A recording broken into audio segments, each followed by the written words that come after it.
Hey everyone, I'm Isaac and welcome back to Isaac Reviews 2025. This has been a big year for adaptations of Stephen King books, but outside of it, Welcome to Derry, which is a series, none of them were major tentpole releases. That was until we got The Running Man, courtesy of Paramount and acclaimed director Edgar Wright. Him being attached was definitely a good sign to me, as was the concept. In fact, this isn't even the first time this book has been adapted to the screen. There was another Running Man movie in 1987 starring Arnold Schwarzenegger that I haven't seen but I've heard was good.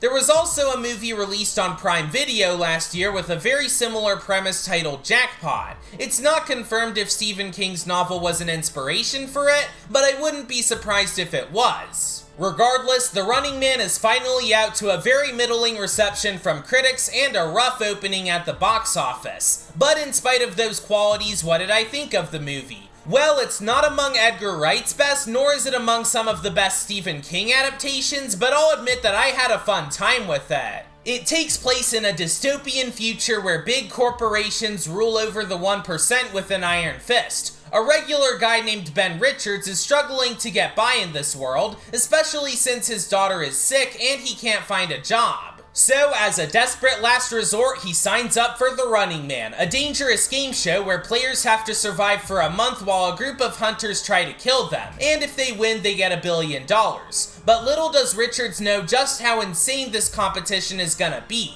I haven't read the book this is based on, so I'm gonna be judging it as its own thing. And in doing so, admittedly, the writing is kinda weak. It has some interesting ideas, especially when it comes to the commentary on censorship, government surveillance, and wealth inequality. But in execution, the world building is pretty underbaked, Edgar Wright's directorial sauce isn't as present here as it is in some of his other films, and I really wasn't a fan of the ending.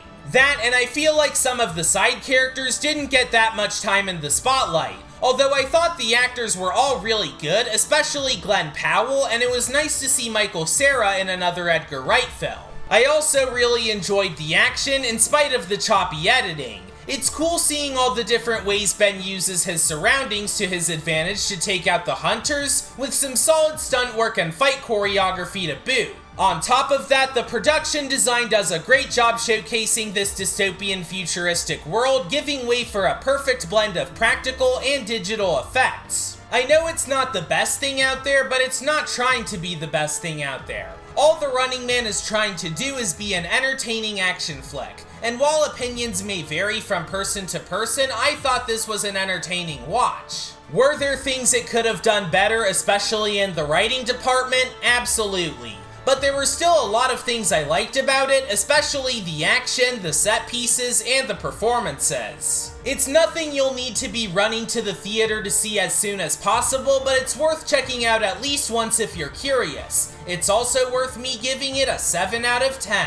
Next time, I'll be talking about Now You See Me, Now You Don't. The first two movies were far from great, but were still amusing for what they provided, and the same is true with this newest one, which I'd consider the strongest of the trilogy. Anyways, thanks for watching this episode of Isaac Reviews 2025, subscribe for more videos like this, and I'll see you all later.